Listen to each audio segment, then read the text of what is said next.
Happy Tuesday, everybody, and welcome into another edition of GC Live Talking Tuesday Nights. He's intern Joe. I'm Mike Uva, and Joe, here we are. It is July 25th, which means next week is when the Gamecocks will officially arrive for fall camp. That means we are obviously a month closer to football season. We are a week closer to football season. And we're a week closer now to South Carolina taking on North Carolina in Charlotte, which will now be on College Game Day, which is just always massive. I know that there's probably a lot of Gamecock fans who would have liked to see Game Day come to Columbia this year. That doesn't mean it can't happen, right? It doesn't mean it can't happen this year, but to at least start the year, a game that, look, let's go for what it is. It's not your, two top 10 teams. However, this should be a very good game. Should be one of the better games that weekend. I think Florida State and LSU may play on a Sunday or a Monday that weekend, Labor Day weekend. But point being is, at least on that Saturday, that is going to be a massive game, and you're going to have all eyes on you. So this is your opportunity to send a message to the rest of the country that what you've been able to do over the last 2 years has not just been baby steps, that you're ready to take that next massive step. And obviously there's a lot of questions, and we'll talk about those over the next couple of weeks, but pretty cool opportunity for South Carolina week one. Yeah, absolutely. The College Game Day thing, I kind of heard some rumblings about it prior and leading up to it. And so super exciting thing when you can get all of the national eyes on you for week one. And it's going to be a really, really, really good football game. I'm excited, as is everyone else in this fan base. I know this upcoming game against North Carolina, if South Carolina hypothetically wins, I know it will open up doors to have College Game Day at South Carolina, at home on the Horseshoe in the near future, or so I've been told. So, and right, that makes sense logistically too. If you start out that hot and kind of can keep some momentum rolling, right, Mike? Keep maybe if you lose to Georgia, still have a chance to put together a good season and still host Game Day down the road. I think losing some of the tougher games earlier on in the schedule doesn't necessarily put you as dead in the water just yet in terms of the national landscape of things. So, a lot of eyes on the Gamecocks, obviously, and rightfully so, playing the hardest schedule in the country yet again. I think it's something Gamecock fans have gotten used to at this point. And I think a big reason because of that is Clemson. Obviously, you're playing the SEC slate as is everyone else, and then you have another top 5 team potentially in Clemson at the end of your schedule. So it's going to be really, really fun to see Game Day up in Charlotte. Obviously, selfishly, as a student here, I want to see Game Day at the Horseshoe. I've seen many Game Days back at Notre Dame, back home, and that was so much fun. I cannot speak enough to the experience that is College Game Day. And I know SEC Nation was here last year, and that was a great time. But there's nothing like College Game Day and Coach Corso putting on the headgear. There's really nothing like it. So excited for all the fans that are going up to Charlotte to go experience that, and also excited for the possibility of a Game Day on the Horseshoe. Yeah, and I remember 2 years ago in particular when, because obviously last season I was going back and forth between New England and here with the Patriots gig, and I just remember 2 years ago it was a great atmosphere, and certainly things have changed, right? Mm-hmm. College Game Day used to be the only show in town. You have. Goodness, I should know the name of it because I used to work at a Fox. Is it Big Noon Kickoff? Yep. Okay, I should remember that. It hasn't been that long ago, but I'd be lying to you if I tell you I watched the Big Noon Kickoff on Fox each weekend. Bottom line is this: College Game Day, like I said, it used to be the only show in town. Now you have Big Noon Kickoff on Fox. You also have, if you're an SEC fan, which obviously with the target market that we're talking to, Gamecock fans, they are. You have the SEC Nation, which has done a tremendous job, and they have some notable faces that Gamecock fans enjoy being able to listen to. So, look, I've always been a fan of College Game Day. It's certainly It's changed over the years, and the reason being is you have to adapt, right? You have to adapt, and that's not saying that this is what this show is about. We're gonna have to break it all down, but the point being is, yeah, SEC Nation has done a very nice job, and the ironic part about it is it's all underneath the ESPN umbrella. They've kind of been taking viewers away from each other, but at the same time, too, again, all the money is going back to the same place. So it will be in Charlotte, South Carolina, taking on North Carolina. You see the schedule on your screen for the Gamecocks in 2023. Outside of that Furman game week 2, at least the first 3 games, you're going to have an opportunity to play in front of a lot of people when I'm talking about eyeballs, right? You have ABC week 1. Week 3 against Georgia, you're playing on CBS. And for Georgia, of course, they're coming off back-to-back national titles. They're going to be going through some changes themselves this offseason. Mike Bobo will be the offensive coordinator. Gamecock fans remember him quite well. There's going to be a lot of storylines heading into that game, but we will worry about that once we get to week 3. But certainly the big news that was announced yesterday, South Carolina taking on North Carolina in Charlotte, and College Game Day will be there. So wanted to leave the show off with that because... Yeah. And there's no better tradition on Saturdays than waking up and watching College Game Day, right? You look forward to the headgear pick and stuff like that. So exciting stuff. And it wasn't anything too crazy, but what Justin King and his team did over there with just that video of Cocky taking the mask off, taking the headgear off, putting in the box to Mr. Lee Court. Again, so easy, nothing, so simple, but it was so perfect. Yeah. I've said it before and I'll say it again. Justin King and Creative Media are the best media team in the country. And that's not me being biased because I wrote a profile on Justin. But I mean, just being able to do that and seeing what kind of work and just the atmosphere that they have over in Creative Media. It's a great one and they really care about each other and you can see that in their work. And, I think the biggest thing for me that I found out through that whole process was I would say, I don't want, probably 60% of the content that they make doesn't even see the public eye. Oh yeah. and I believe it. I believe it being on the other. I mean, shoot. Yep. I know you take photos, Intern Joe. I mean, like from a TV standpoint, the amount of footage that we shoot and the amount of highlights that wouldn't go on air. I mean, I just think on Friday nights in particular, when we would do the Friday night shows, the games you go out and you're trying to get the best of the best plays. Typically it's going to be a touchdown. But it could be an interception, could be whatever. But there's sometimes you're not able to use those clips. These guys, it's kind of like if you remember back in the day, Big Brother, right? They had the cameras rolling 24/7 around you. They're always rolling. They certainly have a lot of footage. And one more thing to mention about Justin King and his team.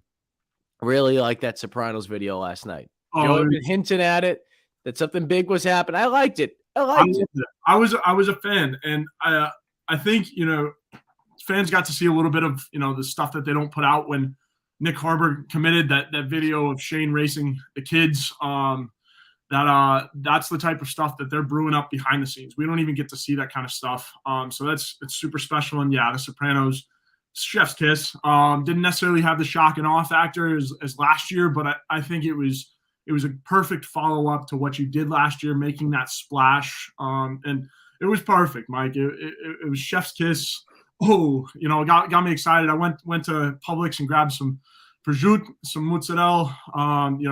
It got me fired up for media days. That's for sure. Look at you, man. My grandmother would be proud of you. Shout out to Zach, famously Garnet. We were actually getting haircuts at the same time today. Good to see you, bud. Appreciate that. Retweet all right, as well. Let's get into SEC Media Days. Right? Let's get into SEC Media Days. The last time we spoke, South Carolina was gearing up. They spoke on Thursday, the last day of SEC Media Days. Big picture, just to recap what we saw, Joe. For the whole week, not just USC. Yeah. There wasn't any crazy headlines, right? I mean, there's usually a coach that will say something that will grab the headlines, or a player will stumble upon. They'll say something that will lead to just chaos. Obviously, as a head coach, obviously as a sports information director at whatever university you're talking about, you are praying to God that doesn't happen to your university that week. This week, that didn't happen at all. The only thing that really grabbed my attention was Lane Kiffin. And I was actually, Colin and I were in the room. We were like looking at each other because we were working on something else. The way that it worked was Ole Miss in the electronic room, it overlapped with when South Carolina began. So, like, Lane Kiffin was going in there, and then when Lane was done, before that and after it, you had USC players coming in. So it was weird, just the setup of it. I enjoyed it being out in Nashville this year. I don't like the hike, but I thought it was neat and much better than, Atlanta. Love the College Football Hall of Fame. Love the College Football Hall of Fame. But with something like this, you don't need it all spread out. And the other thing, too, about it is this idea of moving it to Dallas next year. And I've said it before, this isn't the NFL draft. I don't know why they want to keep spreading it all over the place because fans aren't really there other than being at the bottom of an escalator and you're able to get an autograph. You're there for 10 minutes. If that, you're able to get some autographs. I mean, I don't know. Not too crazy about it, but we will move on from that and look at USC just in general. I thought the biggest takeaway for me listening to Beamer, and this was a question that I asked him about the recruiting, and we'll listen to some of the local gaggle from Shane and some of the players as well, was when I asked him just his message to the fan base, right? Just asking him what he would tell the fan base. And I understand the frustration, right? I mean, and not to pick on Dante, because Dante expected a big month this week, this past month in July, and obviously the month isn't completely done yet. We still have about a week to go. But there was anticipation of USC having a massive month. And I can tell you right now, based on the conversations I've had with people close to the program, they looked like, and they felt like they were in line to be able to land two players in particular who committed to other schools in the last couple weeks. Obviously, when it comes to recruiting, things happen. Hearing an interview from Beamer just the other day, a different interview from SEC Media Days, he talked about one of the challenging parts right now as a head football coach in college is that you build relationships with student athletes during the recruiting process. And you feel really, really good about it. Yeah. But sometimes there will be factors that you can't control, And I'm seeing some NIL questions. We'll get into NIL. There's certain things that you can't control in a player, whether it be at the final hour or a couple days leading up to it, decides to go elsewhere because of those other factors. That's frustrating. And as Beamer said, I think his exact wording was, and I'm paraphrasing, but it's a tough pill to swallow. So I say all that because his big message to the fans is, look, we've been able to land a good core group of guys, right? This is Beamer talking. Good core group of guys at the beginning of the recruiting cycle. I think they have 8 4-stars right now.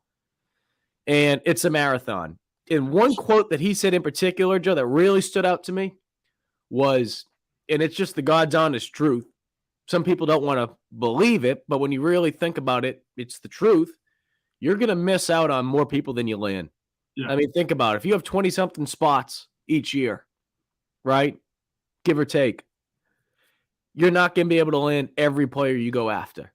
Yeah. And for South Carolina, the last month or so, I mean, it's probably been about a month. I think it was the 26th is the last time they've landed a commit. I think it was David Busey, 3-star safety. They're going to miss on some. I think it's just the frustrating part is they had that hot start. You look at the recruiting rankings and they keep dropping.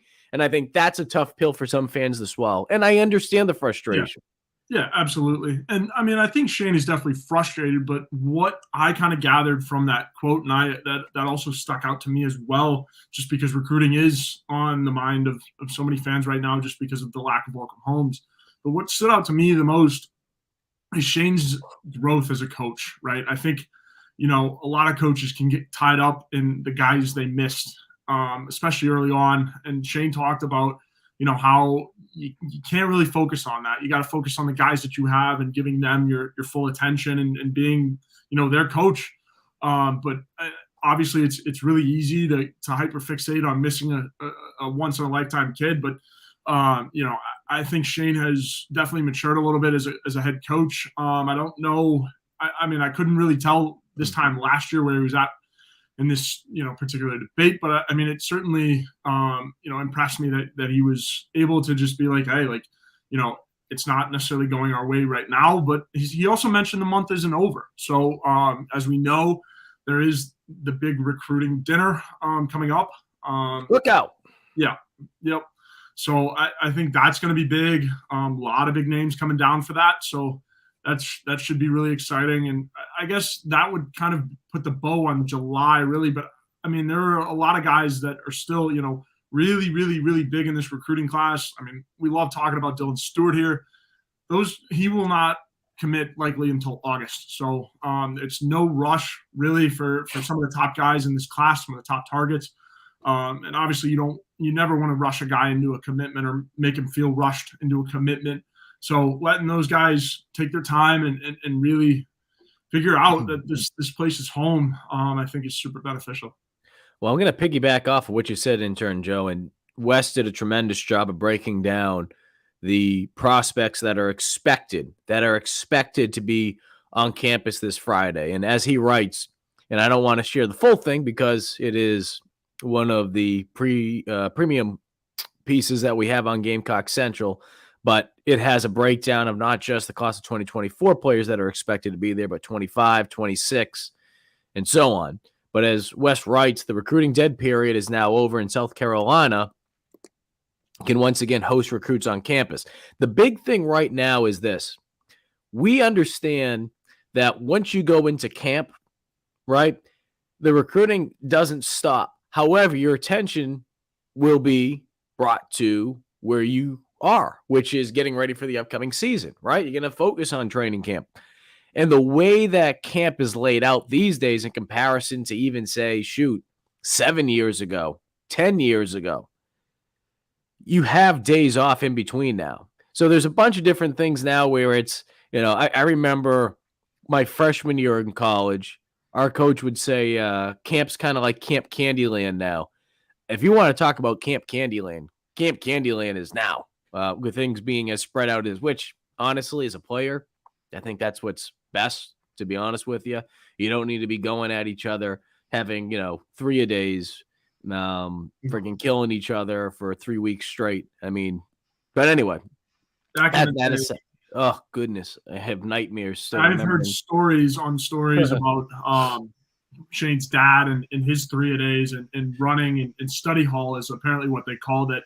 As I was talking to a former teammate of Shane's, just at camp, oddly enough. But yeah, horror stories from camp will challenge you, that's for sure. And from a D2 standpoint, you don't have the same resources as a D1 school. But I'm sure if we keep going back, we talk to guys like John Strickland and Ryan Brewer from that early 2000 period, or going back to the 80s, or talk to someone like, Rick Sanford. I mean, these guys that played in the 70s and 80s, and I mean, goodness, I can only imagine. But the whole point being is this: your attention is going to be on camp. Yeah. You can't go off campus during this time period to recruit. That's why that dead period that Wes mentioned, it's lifted this week. You have to have the players come on campus. Now, depending on what state you're in, I know that for a lot of teams up in the Northeast, they don't start until, I'd say, midway through August.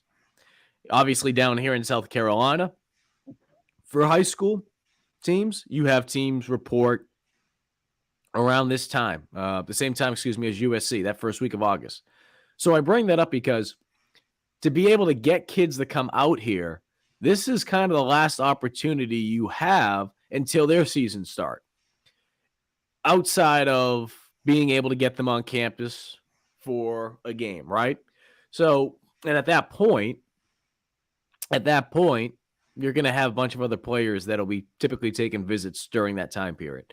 So this is a tremendous opportunity to really make that final push. And as I'm looking at Wes's story, we've been talking about it for the last couple of weeks. And again, I don't want to get too deep into it about every player, because again, if you want to check that out, head on over to Gamecock Central. But two players that we are expecting to see on campus this weekend for the cookout.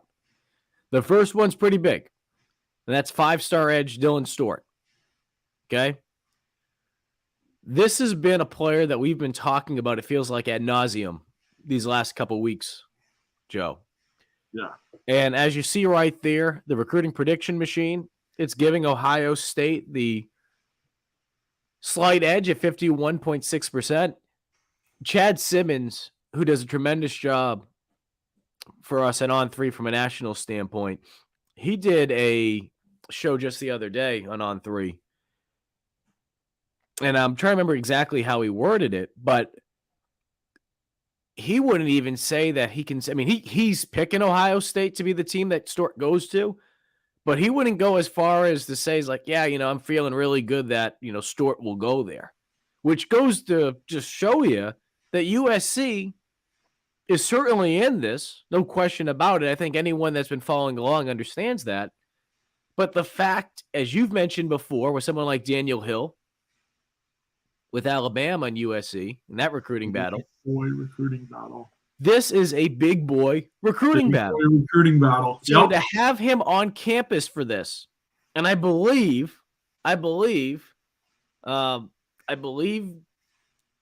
Dante's coming back down. I could be wrong. I'll have to double check on that. I mean, Dante practically has, a private place down here. I shouldn't even make jokes about that. Some moron's going to run with that and, think that they're giving him like free flyer miles and stuff. I mean, Dante practically has property down here at this point. So yeah. I thought he was coming down here. I don't see his name on that list, but Dylan is expected to be down here. And then another big one for USC. Another big one, Solomon, which, even though Florida State has the edge, from everything that I've been told, South Carolina is certainly in the mix. And I think if anyone had any doubt whether or not USC was still in the mix with this young man, whoops, giving away the free content. What are we doing, Mike? Wes is giving all Wes's good stuff away.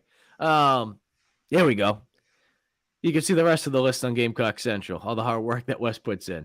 Sorry, Wes. But you see right there from the recruiting prediction machine, if there's any doubt that South Carolina wasn't in the mix, having him on campus for this cookout, I think it should make you feel good. It should make you feel good. Yeah, 100%. I think getting Dylan back, obviously, is huge. You get to make one last pitch to him before camp starts and the season starts.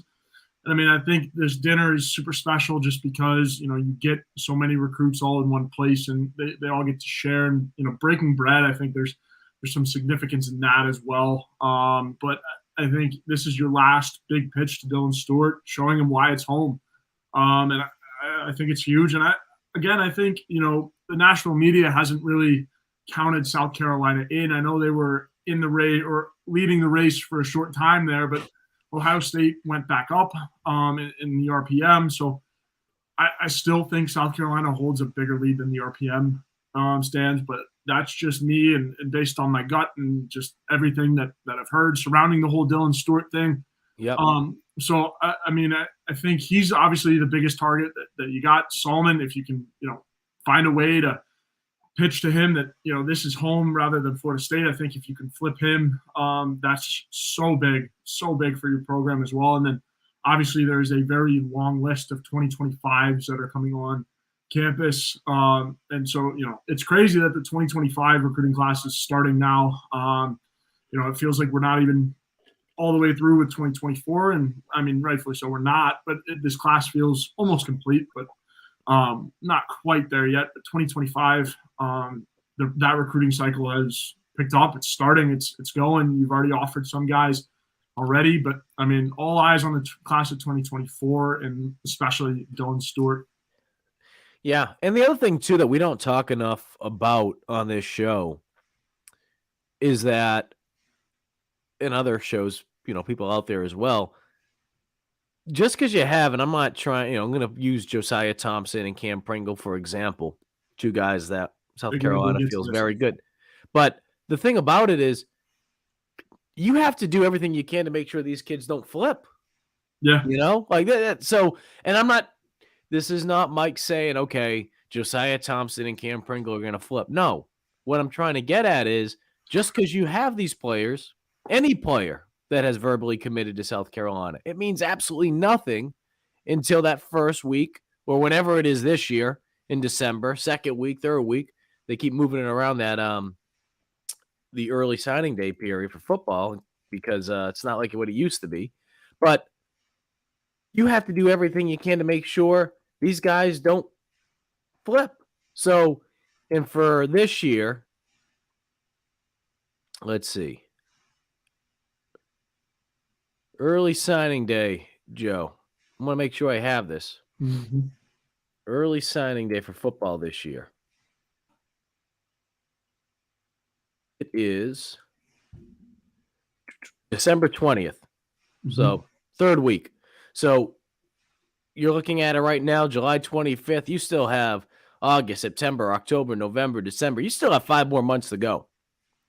So, while USC is going to do everything they can to continue to build off of the class they have, and Josh brings it up, the recruiting class is still on pace to be very solid. The O-line is talented and huge. I mean, we talked about that last week, Mike, too. I mean, this offensive line class, I mean, regardless if you land Dylan Stewart or, the Solomon, I'm forgetting his name. I apologize. It's been a long week for intern Joe, but even if you don't, Jalewis Solomon, if I hope I'm saying that right, but I mean, even if you can't get him or Dylan Stewart, I don't necessarily think this class is a failure just based on who you've already landed in the offensive line. And that's why recruiting's so hard, Mike, because you can't really deem one class a failure or a success based on, the entire class as a whole. Like, right, you have position groups that you did well in, and I think the offensive line is certainly a position of need for South Carolina. I know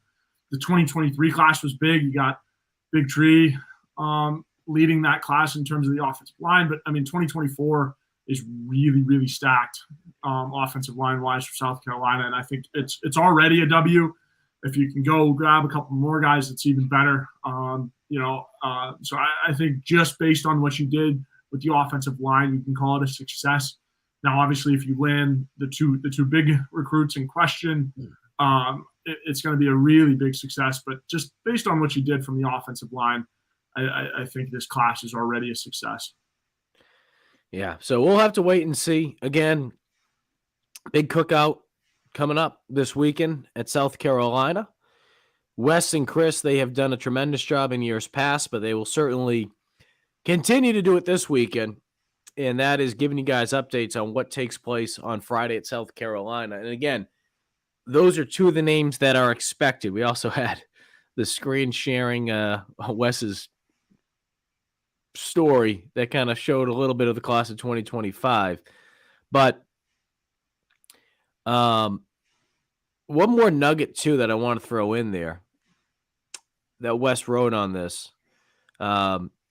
He writes, while I currently don't expect four-star running back Daniel Hill to visit South Carolina this weekend, and I do expect him to visit Alabama, I still believe for multiple reasons the Gamecocks are in front here, with this likely being the last Bama push they have to withstand. So I think anytime you see a player decide to go somewhere to visit, and it's one of their, in a situation like this, right? We're talking about with Salmon, we're talking about with Dylan Stewart.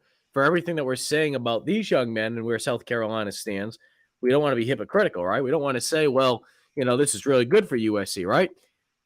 It could be very similar for what Alabama's going through with Daniel Hill. This is their last push. For South Carolina, this could be one of your big last pushes for a guy like Dylan Stewart. Mm-hmm. It sounds like, and we've thrown out different dates, Daniel Hill looked like for a period of time he was going to commit in late July. That looks like now it's going to head into August.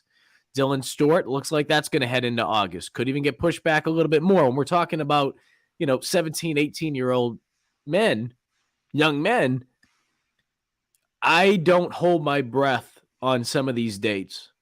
when we hear, okay, I'm going to make my commitment on this date. I'm going to do this. And that's not to pick on these two guys that we're talking about. It's just recruiting as a whole. So I say all that because we need to wait and see how things play out, based on what happens this weekend, the intel that Wes and Chris are able to gather about how those visits went, and then we're able to start connecting more dots as we go forward. Gamecock Chuck asks, what about Jonathan Paylor? So we found out, I think it was actually right before we hopped on the show last Tuesday, Joe. Yep. Paylor is going to North Carolina State for their cookout. I say cookout, might not necessarily be what they call it, but they have something similar on Friday. So the exact same date, he's deciding to go there. Now, there has been a big push with North Carolina State and Paylor over the last couple weeks. We've seen it especially over the last, I'd say, week plus. Going back to last Tuesday, there was a lot of momentum going into last Tuesday with Paylor.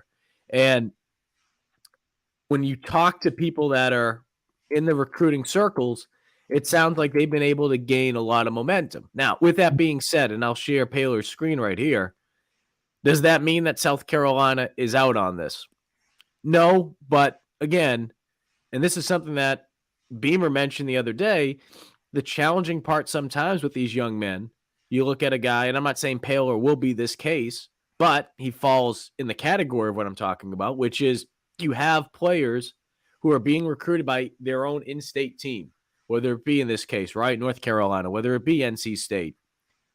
On top of all the hurdles that you have, and it's not like North Carolina is on the opposite side of the world, right? It's not like it's up in even freaking the DMV area, which South Carolina's had a lot of success landing recruits, especially going back to the last recruiting cycle as well.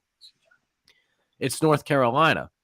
Even though it's not that far away, to probably the majority of us that are listening, it still says a lot when you're able to take a player out of their home state. We saw that happen with USC a week ago, with Ziegler. And they were in a really good position to be able to land them. And I mentioned before, sometimes there are factors that Beamer and this coaching staff are not going to be able to control. We'll talk about NIL a little bit later in the program. But as far as what USC is selling to these young men, it sounds like they're enjoying it. It sounds like they're liking it. But they need to continue to put their keep the pedal down to the floor and continue to stay optimistic when it comes to being able to land some of these players. So again, Paylor, and I want to go back because I want to see if Wes has any notes on Paylor, any additional notes that I may have missed. Yeah. I think getting Paylor would be huge. Obviously, NC State making a late push. We talked about guys, like the Dylan Stewart and even the Daniel Hill going to Bama, that whole situation. I mean, you just never know in recruiting. We're not inside their heads. We don't necessarily know whether they're visiting to, confirm their stance on a school or to try to be persuaded otherwise. I think Paylor right now, it's not necessarily concerning yet, but I mean, with recruiting, anything can happen at any time. We saw that last year on signing day with the flip to Maryland. I forget the kid's name, but we saw that where, he had told the coaching staff that he was coming to South Carolina, and then boom, on signing day, flips to Maryland. You just never know what these kids are thinking, where their heads are at. The best we can do is the RPM and just see the way things are trending. But yeah, I mean, you really never know. Yeah, that was Jay Sean Barham who flipped his commitment. And I remember that, goodness. And Beamer gave us a very good answer about what transpired. The best he could on that day. We're going to take a time out. I know we really haven't got into SEC Media Days, probably the way that we were planning on this show going. However, I think everything that we've talked about is important. We're talking about more so what's took place over the last 24 hours, which, of course, with South Carolina finding out that College Game Day will be coming to Charlotte. On top of that, what to expect for what is a big week. I mean, we've talked about this now. It seems like going back to even June with recruiting, this is a big Friday for USC. This is a massive Friday for USC and what they can potentially be able to do in some of these other places too, right? Where these other young men and these prospects are going to other schools. How does things play out there, right? How do things play out? And I don't know. I mean, you're Yeah. not going to slip something in the Kool-Aid at one of these other places or whatever, or the Punch Bowl, at wherever the NC State. But you got to hope that maybe something goes your way. Maybe they have a bad weekend. I don't know. Yeah, absolutely. Big Red, does Harbor help out in recruiting like Dante does? That would really help. Yeah, I mean, all these guys that are on campus already are helping out. It's just not as visible as some would like. I know they're certainly helping out when it comes to visit weekends. Playing Xbox or whatever it may be, going out with these guys, just making them feel welcome. Everybody on that team is in on it. All hands on deck, really, for recruiting. It's just for Harbor, I just don't think it's as visible, and I don't know if there's rules between that, like players tweeting at recruits or something like that. I'm not aware of the rules behind that, or if there are any. But I don't think Harbor is as visible like Dante. That is interesting, Joe. I'm going to take a look at that because over the last couple of years, things have really changed with recruiting when it comes to social media. I remember a couple of years back, coaches couldn't retweet prospects, right? They come and visit. Hey, thanks, Shane. Thanks, Coach Lembo. Thanks, whoever, right? They couldn't retweet that, which I thought was one of the stupidest, silliest rules that they had out there from an NCAA standpoint. That's changed. However, we'll use a guy like Pup Howard. Yeah. We don't see Pup as but that could be because of compliance with the NCAA and rules. And some of the main Twitter account cannot, like Gamecock football cannot, interact with any recruits. So I'm guessing there's something with the players because, again, I mean, Big Red, it's a good question, right? Because it isn't as visible, but it's certainly going on. Like I said, with these, the visit weekends, they're all hands on deck, trying to make these guys feel welcome and feel home. Because Harbor being a true freshman, like these are the guys that they're going to play with, especially in the class of 2024. So I know for a fact it's all hands on deck, and Pup especially too, very very active in recruiting. So it's just not as visible. We'll check on the whole compliance thing. But yeah, it's a decent question for sure. Yeah, I'll take a look at that, Joe. I want you to lead us off with our ads. I'm gonna look into that real quick, and then we'll keep moving. Yeah, no worries. So our first ad of the night, our good friends over at Liberty Tax. Liberty Tax IDs, that uncertain feeling you get right before doing your taxes, but you don't have to go through it alone.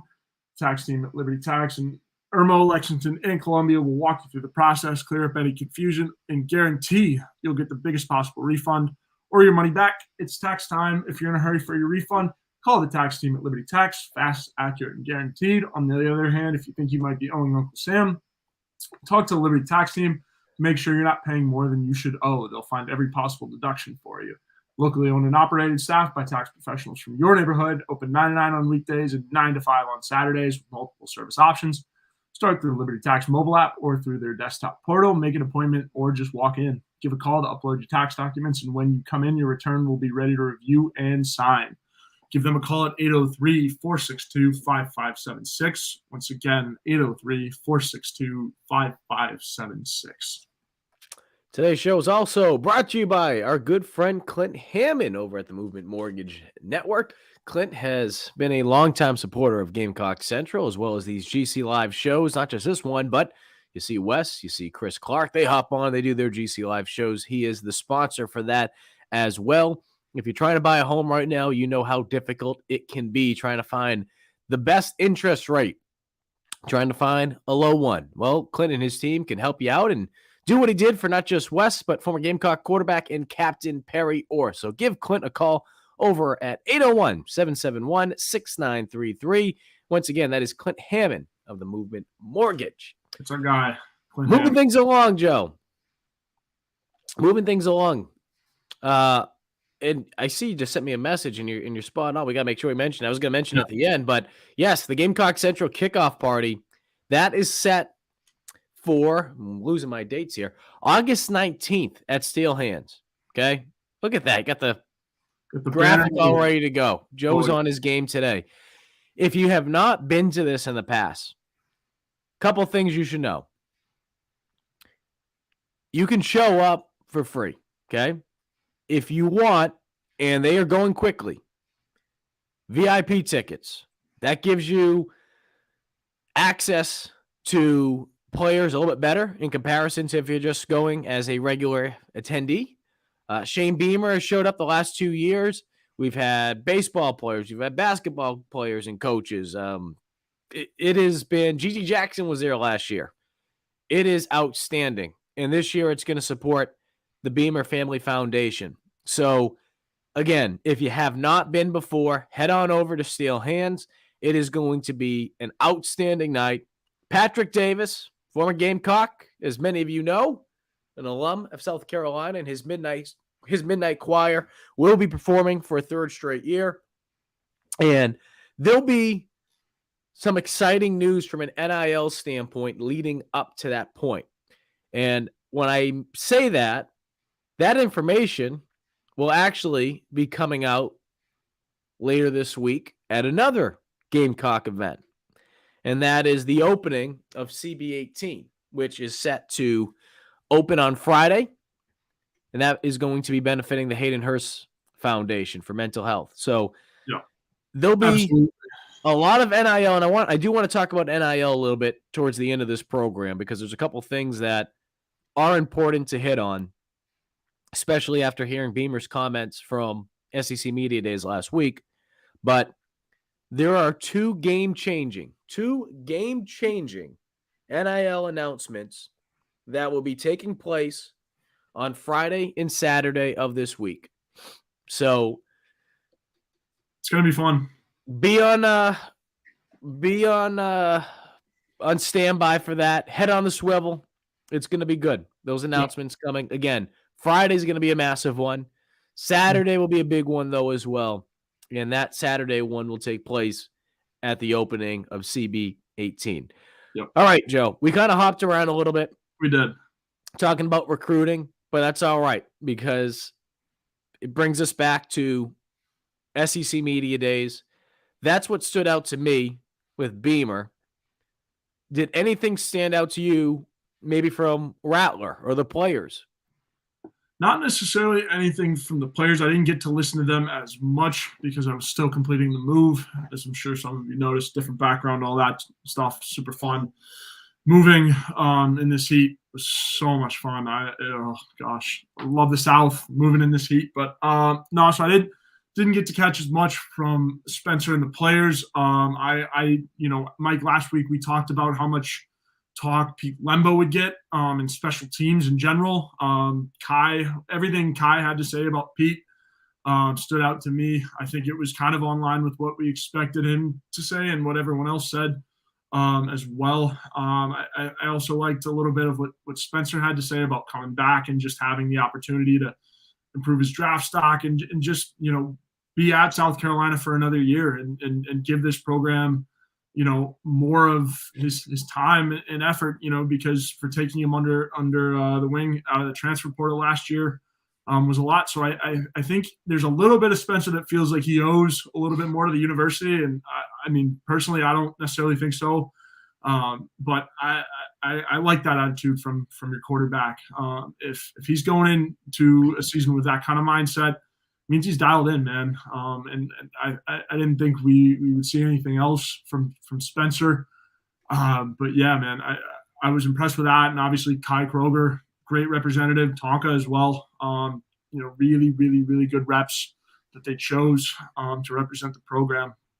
Yeah, I thought all three guys did a tremendous job. Mm-hmm. And one thing in particular that really stood out to me from talking to other members of the media from other markets, yeah, sure, some of them knew who Kai Kroger was, but being able to have an opportunity to listen to him, I can't tell you the amount of people that came up to me afterwards and was like, man, like that guy's special. And I can see why he's here outside of what he's able to bring from a playing standpoint as a punter. Of course, we know what he's able to do with his foot. We know what he's able to do with his arm. I think he's 4 for 4, 3 touchdowns in his career as a punter, which is the best quarterbacks on the roster. Yeah. And Kai had plenty of questions about that. You're going to give Spencer some pointers on what to do from a throwing standpoint, this and that. So, no, I thought Kai did a tremendous job. And shocker, the guy that goes from represents not just South Carolina from a special team standpoint, but he's the only specialist there this weekend.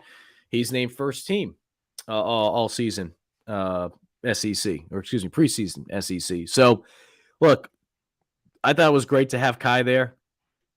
Tonka is a different type of leader. Mm-hmm. And what I mean by that is, and unless he's different behind the scenes, maybe he's not, as vocal in front of the cameras when he's with the media, he's not the one that you think will necessarily be that vocal leader. Yeah. Right? Again, not saying that that's not how he is behind the scenes, but at least in front of the cameras in comparison to some of the leaders we've seen in years past. But, and we said this last week, Tonka is one of the leaders on this defense. He is going to be someone, never mind from a statistical standpoint, he'll need to step up in order for South Carolina to have a big year and to be able to improve, being ranked the last 2 years in the hundreds when it comes to rush defense. They were allowing about 200 yards last year a game, 198 to be exact. So we understand that when you're talking about from a defensive standpoint, and I brought this up with Tonka at SEC Media Days, I'm sure there's a lot of people that just instantly want to point to the D-line. It's not just on the D-line when it comes to stopping the run. Certainly, they are the first layer, though, right? You're talking about being able to get to the second level and then get to the third level. Your linebackers have to do a good job too, right? If you stay in your gap, and that was something that Tonka mentioned a lot at SEC Media Days last week, from a defensive line standpoint, they have to stay in their gap. And what some people miss sometimes is, and I remember having a teammate who I say he was joking, but I think he really meant this. He'd get pissed off because he'd be taking on double teams. He's like, I feel like I'm a traffic cone sometimes. Well, you know what? Sometimes you need a traffic cone out there. Sometimes you might need two players who are the traffic cones. And what I mean by that is you're not going to be the player or two players or whoever the hell it is. You might not be the guy that racks up X amount of tackles. You might have to be the guy that takes on double teams. You might be the guy that has to be the one that gets kicked out a little bit. And the reason why is sometimes, A, you are just an absolute freak of an athlete, and they're going to send two guys on you to block you every single time. Sometimes, and again, I've only seen a little bit over the last couple of weeks, but I remember from last year, it felt at times that as a whole, I'm not going to pick on individual players, but as a whole, South Carolina, they were trying to do too much, certain players on the front. And it also goes back to the linebackers as well. The old cliche, do your 111th. If your responsibility is to stay into a certain gap, stay there, okay? You try to go out kind of like on kickoff. Kickoff's a perfect example, Joe. You see it happen all the time. Guys will run in their lanes, right? Well, what happens if they don't go in their lane and someone bounces something back? What do you usually see? No one's there from a kickoff standpoint to make the tackle because they were not disciplined with running in their lane. Very similar defensive line. So if you stay in your gap, you're going to be able to help your team. You might not be the one that makes the tackle, but you might be able to free up your teammate, whether it be the other defensive lineman, whether it be a linebacker to come up and make the tackle. So again, it's not all on the D-line. If USC wants to improve on stopping the run this year, certainly it starts with them, and that's what Tonka mentioned, but that's something I'd pay attention to this year.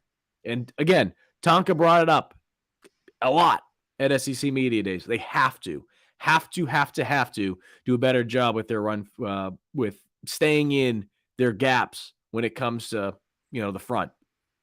Yeah, absolutely. Will, we're going to get to your question because it's a fun one. We're going to kind of cap the show off on it. Whoa. I'm thinking about it right now. So we'll get to that. I don't want you to think we're avoiding that question because believe me, we'll get to it. But I see Tonka as kind of a gentle giant, similar leader to Zach Pickens, somebody who mentored him kind of coming up. I think Tonka is going to be really, really, really good for this defensive line. And I think, the more vocal leader will be Boogie Huntley in that group. I know Boogie likes to talk for sure. But I also think too, that, man, you really need some leaders like Tonka as well. You need some guys that aren't going to get in your face, that'll kind of baby you up a little bit sometimes while also, kind of walking you through it. And I love seeing it on the defensive line when you get the gentle giant types like that.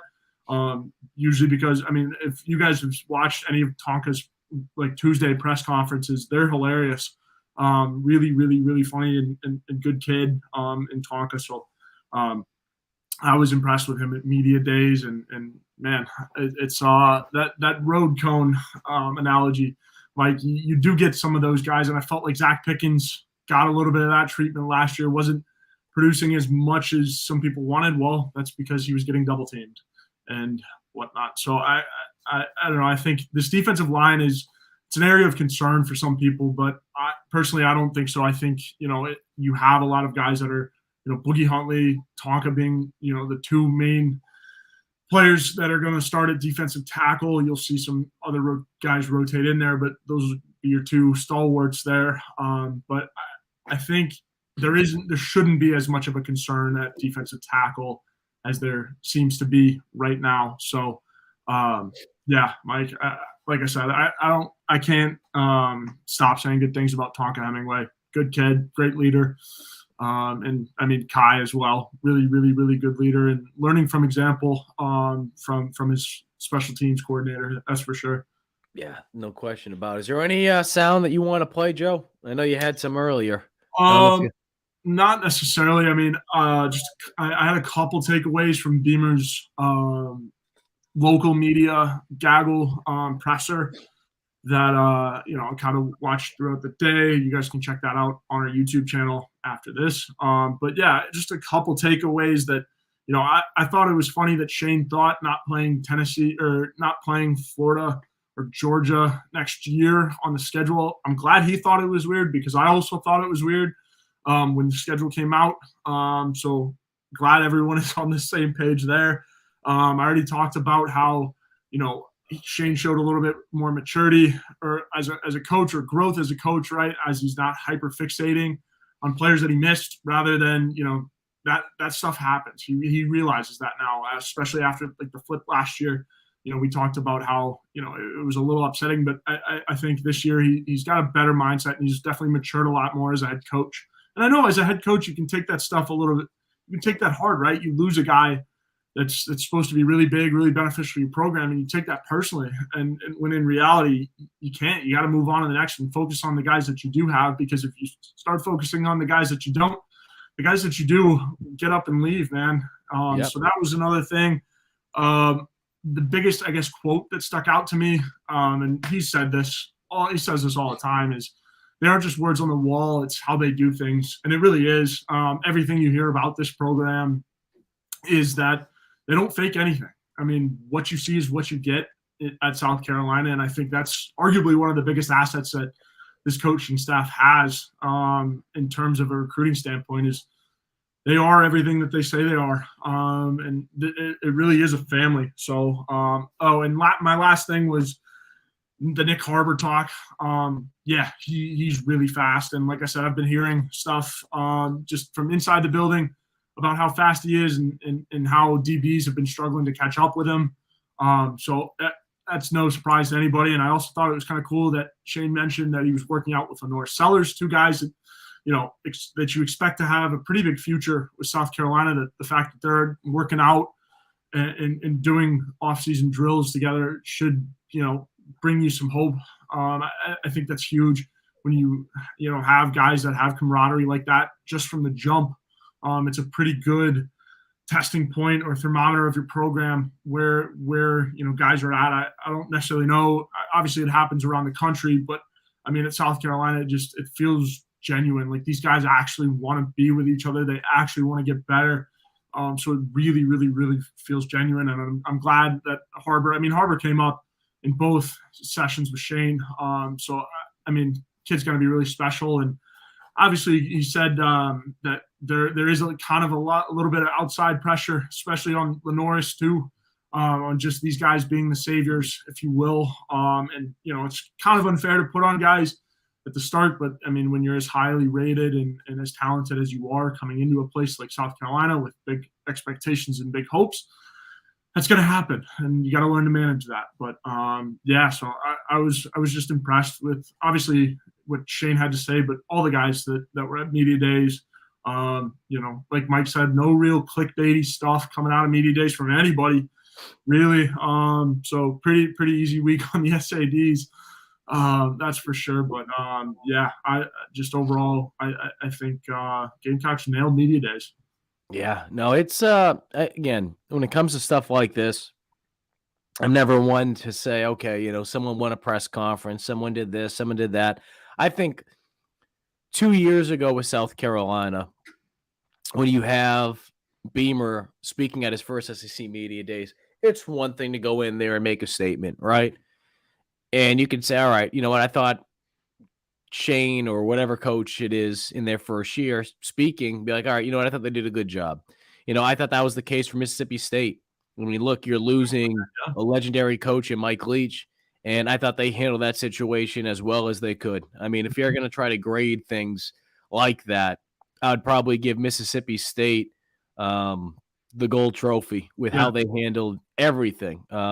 You could throw Georgia in there as well.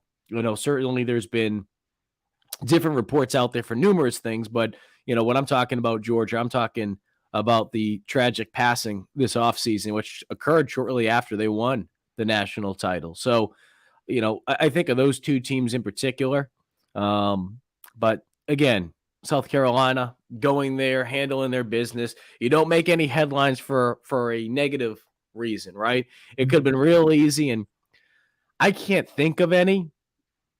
And I've gone back, I've tried to listen to as much stuff as I could from Media Row. I mean, obviously, I'm not going to have access to every station and podcast what's out there, but there was no questions about Kentucky in a sense of, to Beamer at least, that could have been like, that trap question that gotcha. Even though I think Shane is so well-spoken and calculated when it comes to answering questions like that. I thought Rattler did a tremendous job of handling questions like that. I think we saw a couple of them asking him about the offense from last year or different things like that. And he brought it back to the team and like, there's no excuse. And I thought he handled it extremely well. Moving ahead, though. Moving ahead, Joe. Anything else you want to hit on before we wrap things up and talk about a couple other things that I do want to mention? Not necessarily. I mean, last thing from media days was I know Shane, he didn't get asked directly about what happened at Northwestern, but was asked indirectly and handled it well. Basically said a coach should know everything that's happening in his program. And he mentioned he's down in the locker room enough and has staffers they know what's going on and the way that they're handling, the program and just everything that they're preaching. I don't think it allows space for what necessarily happened at Northwestern. So I think that was handled really well. Even though he wasn't asked directly about it, still alluded to it, handled it well, said exactly what you need to say.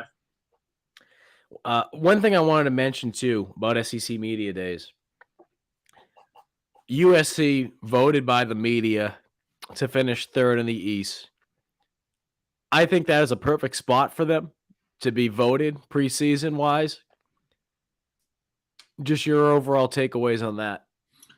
Yeah, I mean, I think the way that media voted was pretty accurate. I think third is probably the realistic ceiling, or I shouldn't say that.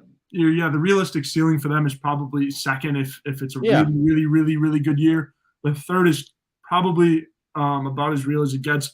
Now, the 5 people that picked Vanderbilt to win the SEC, they must have done their voting on Broadway at the time. They must have took their phones and been doing I guess so. shots. I don't know what the hell they were. I don't know what was going on with that, but I do think Vandy got better this year. I do want to put that out there. I don't think Vandy is as much of a doormat as some people think they still are. Now, that's not to say that they're going to be competing for the SEC East title this year. There'll probably be a couple games they still get shellacked.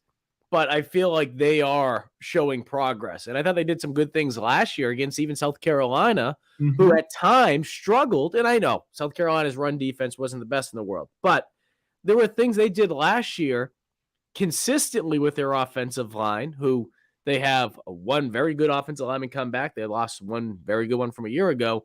I think Vandy could surprise some teams. I don't want to go as far as to say they won't finish last in the SEC East, but I think they're going to surprise some people this year. Yeah, I'm very high on Clark Lee, especially growing up in South Bend. He was the DC at Notre Dame while I was in high school. Small town that South Bend is. My mom taught his kids in preschool and that kind of thing. So I think Clark Lee's taking that program in the right direction. He's the right guy for the job. Almost gave Shane one heck of a scare in his first year. The Zeb Nolan game, the last minute drive to win that game against Vanderbilt. So I think Clark Lee is taking that program in the right direction, and I think Vanderbilt is, not necessarily going to be the doormat of the SEC anymore, which is crazy to say from a football standpoint. Obviously, we know how good they are at baseball, but man, oh man, I didn't expect this. I know the national media is kind of,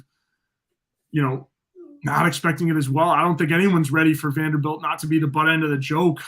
Florida's certainly ready for some revenge after last year, but I mean, that Florida win certainly solidified things that Vanderbilt's on the right track. So 5 votes to win the SEC, kind of crazy, but I think it was warranted that they did get some positive attention for once. Yes, and one more thing too I want to add out there is that Nick Eamon not voted to any of the preseason teams. He put a tweet out, and it seemed like it was a subtweet. And the reason why I want to say that is because I don't want to automatically say that that's exactly what it was, right? We'll hear from him, hopefully, on Media Day coming up for USC. They haven't given us an exact date, but typically that takes place when the players arrive, and I believe the players are arriving on August 3rd, which means practice number 1 would be August 4th at Friday. So I say all that because I'm sure he'll have some thoughts. But if anything, honestly, and I know Nick would have loved to have been on the preseason All-SEC team, honestly, I think this is better that he's not. And the reason why is I'm not saying he's not humble, but it is real easy. It's real easy to have the type of season that he did last year and not be able to kind of get get complacent, comfortable. Yes. Yeah. So very easy. And this isn't saying that directly at him. This is talking about in general what we've seen sometimes with freshmen. Yeah. So I think if anything, I think he was already going to be motivated. I remember just listening to him speak this spring, but this is going to piss him off. So if you're a Gamecock fan and you want to see your guys on the preseason award list, I get that. Totally get that. It's awesome. But to me, preseason award lists mean absolutely nothing, right? Yeah. I mean, tell me who was the preseason All-American last year for a quarterback, right? It was probably Bryce Young, right? Because of what he did the year before. I'm just taking a guess. Yeah. So my point being is, and that's all SEC, not All-American, but it doesn't matter. The preseason stuff means absolutely nothing. It's bulletin board material, Mike. Yeah. I mean, it's. I know Nicky Minori's got it circled, and now it's just more fuel to the fire, and he's going to be playing like his pants are on fire, man. I think it'll be a more charged up Nicky Minori. It'll be like we will see improvements, and it's hard to say. I mean, it really is to see a jump from what he did last year, but I think he's going to really evolve into a special player for this defense. No question about it. We have a couple questions, I think, Joe. We wanted to hit on before we wrap up. Yeah, absolutely. Big Red asked, does game day covering the UNC game day mean or that they think that they are good, we're good, or a bit of both? I think it's a bit of both. Obviously, UNC, a lot of talent there, plenty of storylines with Drake May and his family and all that. So I think it's both. I really don't. Sure, game day has gone to some spots where they think one team is really good. A week where Georgia has an opponent where they may lose. Oh boy! But no, I think this game they really picked it because both teams are good, and obviously there's plenty of storylines surrounding South Carolina. Yeah, being on the national stage, kind of everything Shane has done, and all of that, and what Mac Brown's doing at UNC. So I think it's a combination of both. Yeah, and the other thing too is, and look, the game of the week is taking place on Sunday, the next day. All right, we don't have the rankings out quite yet, but LSU playing Florida State at 7:30 on Sunday, that's going to be the game of the week. There's no question about that.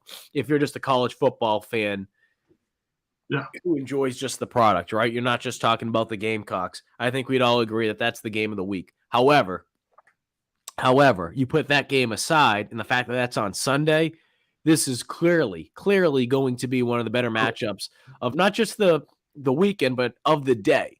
So I think with USC playing North Carolina, you mentioned before the storylines, what took place. Obviously, this is one of the storylines. What took place the last time these two teams met, which was in that very same stadium. So if you enjoy to carry on Joyner highlights, if you enjoy seeing South Carolina beat the crap out of North Carolina, you will see highlights like that. I have a feeling we will see a lot of those highlights, especially if South Carolina is able to put some work in on the Tar Heels this year, which I haven't done my predictions yet for the season. I'm telling you, that game is going to be a toss-up. I understand there's going to be fans that want to say, well, North Carolina's defense, it's not that good. Well, there's a lot of things about you that we have question marks about. Defensive line, not defensive line, the run defense in general, right? But defensive line, what's the edge positions going to look like? Offensive line, what's that going to look like? Because you have a bunch of players that have not played necessarily with each other. Yeah, you have returners. You have some returners. You're losing your center. You have a new offensive coordinator. You have a running back room that does not have proven depth. There's a lot of question marks about this team. And if they were playing a cupcake team week one, if they were playing a lesser opponent, then I'd be like, all right, yeah, there could be some questions still going into this week. You're going up against a Power 5 team. They have to answer questions about their team. No question about that. They have one of the better quarterbacks in the country, which I think is a good thing for USC. And I say that because you know who's going to piss off? It's going to piss Rattler off because everyone's going to be talking about Drake May going into the game. You see it happen at running back a lot. Lattimore's talked to me about it, how in the past, if he was going into a game and they were talking a lot about a running back at a different school, he'd see all the headlines, and it pissed him off to want to go out there and prove people wrong, that he should have been the one that they were talking about. So, look, I don't know what's going to happen week one still because I haven't that down, but I think that game is going to be a toss-up, and it's going to be a hell of a way to start the season. If South Carolina can win that game, obviously it does not get any easier from there. Yeah, you got Furman the next week, but, man, to be able to set the tone with the win right there would be massive. We're talking about bowl games at the end of the year. What bowl game you could go to if you become bowl eligible. That could be the difference. I know some people are talking about 9-10 wins. I still think 7-8, but the difference between 7 wins and 8 wins, being able to get that win week one, that's the difference between going to one of these great bowl games or going to, a place that you don't want to go in and there might be only a couple, Motel 6s and Red Roof Inns. I don't know. But again, we have plenty of time to talk about that in the coming weeks. Yeah, absolutely. Will's question, sticking with the game day thing. Question, with College Game Day set for the opener, who would you pick for the game day picker besides the obvious pick of Darius Rucker? I was doing my research. I'm ready for this question. Mike, do you got one before? Can I be a Debbie Downer, though? Do we know for certain that South Carolina will have someone? Because this is in the state of North Carolina. I would think. I don't want to be a Debbie Downer. I know it's a neutral-sided game. Hypothetical. I mean, I don't know. It's just, I guess. We'll just have fun with the question. We'll have fun with the question. Yeah. Again, I'm being the wet blanket in the room. Who you got? If it's not Darius Rucker, and at that time of the year, women's basketball, I think is it still going on at that point? So you can't have Asia. Yeah, that was my pick. Honestly, I'd take Asia Wilson. Well, shoot, you have a handful of Gamecocks who play for the Panthers right now. Mm-hmm. Why not a J.C. Horn? I mean, J.C. Horn would be one of the bigger names, I feel like, from the Panthers that have a crossover connection. I'm trying to think. That's a good question. Yeah. I mean, I'd take Asia Wilson. I think she'd be electric. She's always really good in pressers. And wait a minute. How are we this stupid? This is a no-brainer. Jadeveon? Nope. Stefan? Nope. We're idiots. There's only one person. And I think they would – I want to know if they would trump Darius, but because of it has to be Don Staley. I was gonna say Dawn. Yeah, Dawn played for the Charlotte I was thinking Sting about back in she played for the Charlotte Sting Dawn. back in the day. Yeah. It's a no-brainer. Has to be Dawn. I would say it's probably going to be Dawn or Darius if we get the picker. I was trying to go unconventional and say Asia. I think she'd be really, really good. Be a fun guest. But and Dawn would be good. You think of the layers though. Darius has done it before too. You think of the layers though too, how that can help from a recruiting standpoint, right? Give an opportunity to go back up there. Yep, Hurst is back up there. By the way, and sound off in the comments. I'm interested what everyone else thinks. By the way, I want to throw this in there talking about the CB18 party on Saturday. So there's going to be different tiers. I don't know how many tickets are left. These things are going fast. We're going very late on tonight's show, so sorry about that, Joe. But that's all good. One of the prizes. So what happens is you go there.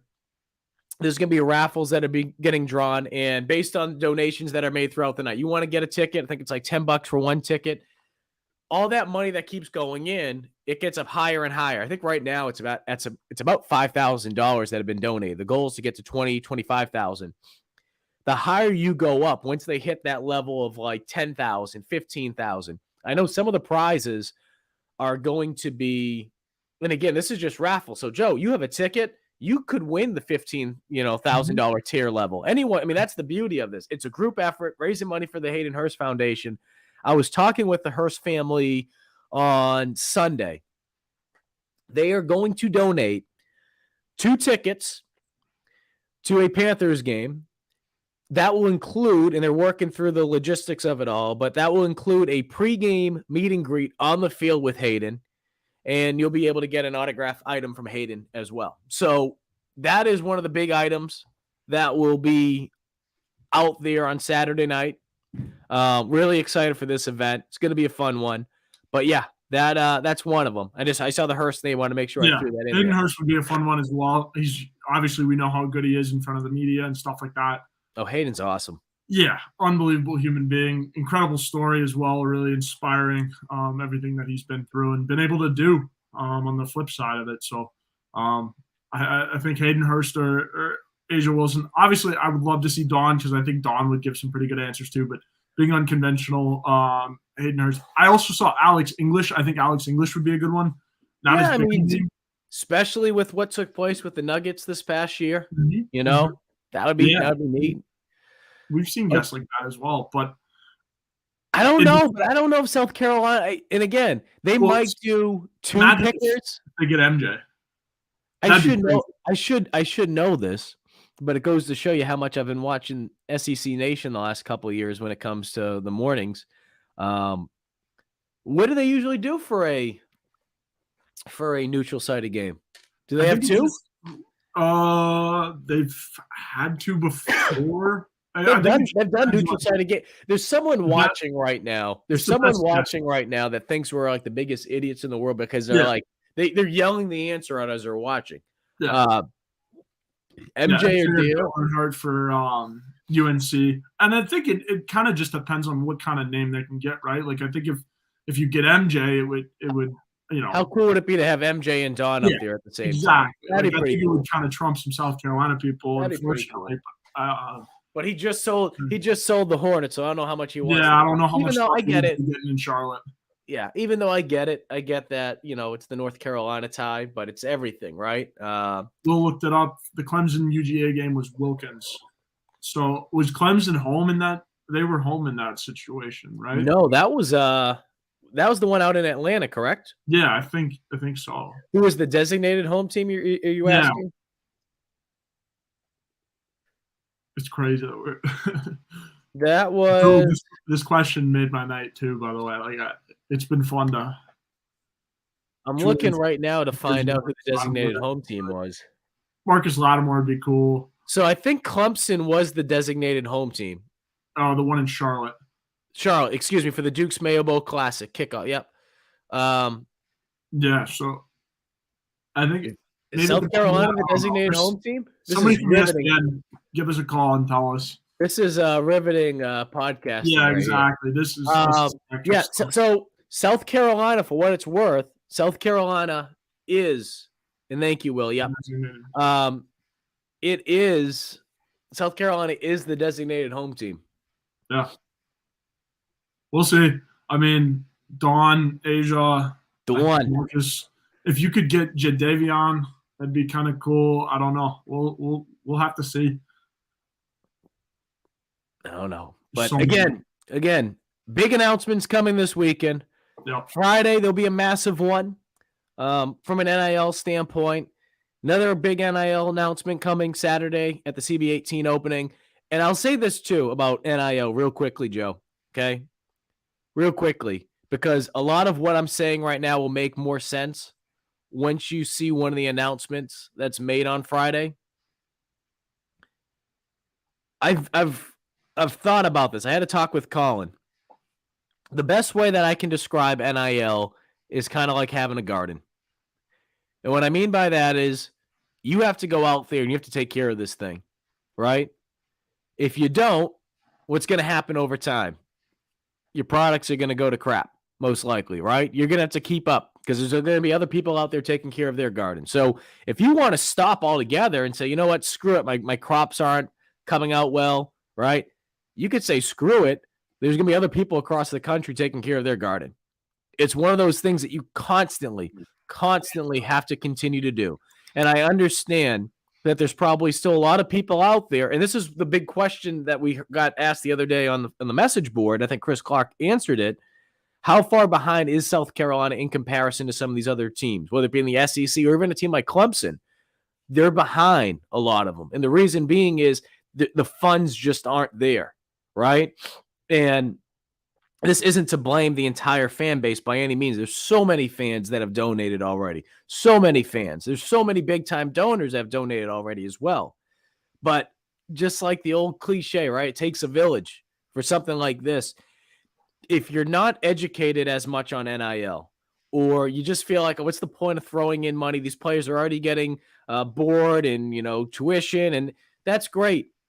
I'll tell you about this part, though. LSU, Florida, Clemson, whoever, North Carolina, saw that recently.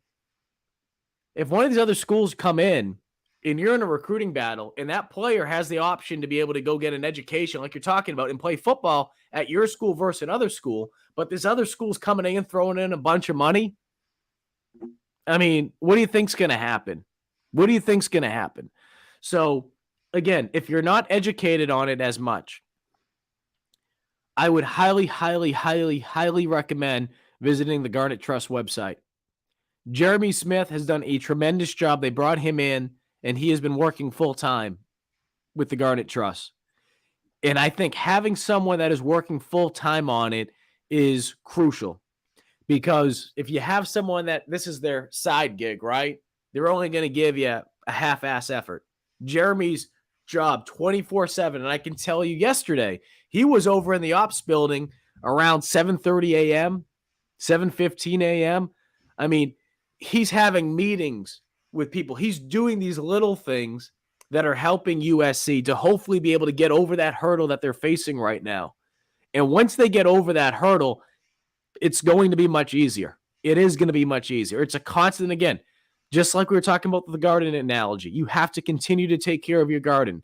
If South Carolina, for football, for whatever sport, they don't do well this year, and your view is, and again, this isn't directed at anyone in particular, but there's probably people that think this way. Oh, I'm going to send a message. I'm not going to donate money to the NIL. All you're doing is hurting your programs. That's all it is. We talked about this last week. LSU, football, basketball, baseball. The reason why they were in consideration to playing in championship games or being able to win the SEC West is because they took advantage. They took advantage of NIL. Well, you saw that through the transfer portal. So the reason why I'm putting on such a spiel right now about all this is because there are so many people who are dedicated to the NIL game, and they understand what's going on. But if there's anything that we can do from a Gamecock Central standpoint, if there's anything from a Garnet Trust standpoint that they could do, the university, which, again, kind of hinting at it a little bit, pay attention on Friday. There's going to be some big news coming out. If there's anything that you feel like USC can do to educate people better, let us know. Let us know. Because at the end of the day, NIL is not going anywhere. So if you're not a fan of it, I would tell you to just get educated with it more. And it doesn't have to be the hundreds and thousands of dollars donating each month. It could be $10 a month. It could be those little things. I mean, shoot.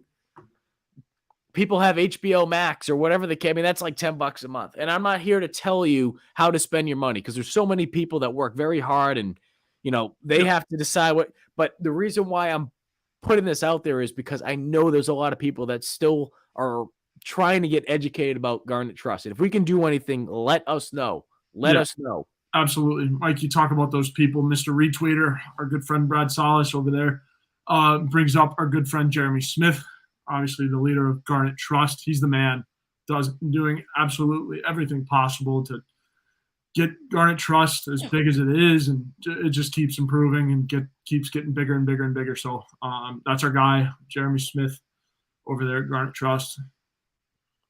No question about it. We're going to sign on off.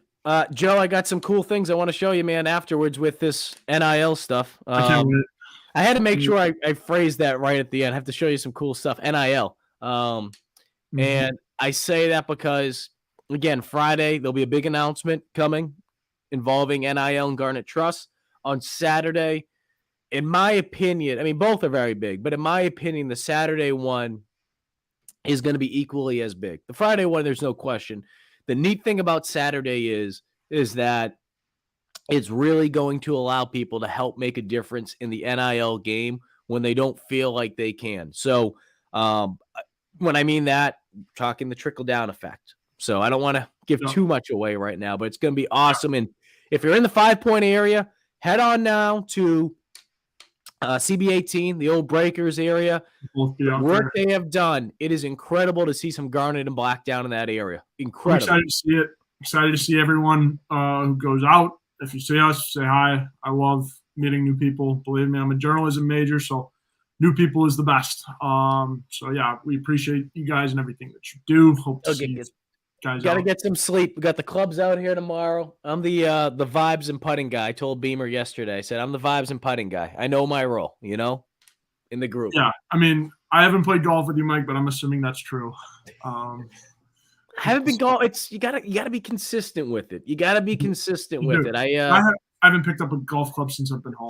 Haven't been out. Yeah, as much this year as I would like. Shot. He's Joe. I'm Mike Uva. Appreciate you guys tuning in tonight. If you've missed any of our program or want to watch it from the beginning, head on over to the Gamecock Central YouTube page. Also subscribe there for free so that you can get updates on shows like this, as well as all our other Gamecock Central YouTube videos, which include interviews with JD Piquel from On3 from last week at SEC Media Days, as well as much, much more when it comes to recruiting as well. Or you can listen to this wherever you get your podcasts on the Gamecock Central Network for podcasts. Appreciate you guys tuning in. We will do this next week. And when we do, it will be officially football season because the Gamecocks are reporting to camp next week. Football season is truly right around the corner. Have yourself a great Tuesday and rest of the week. We'll see you next week.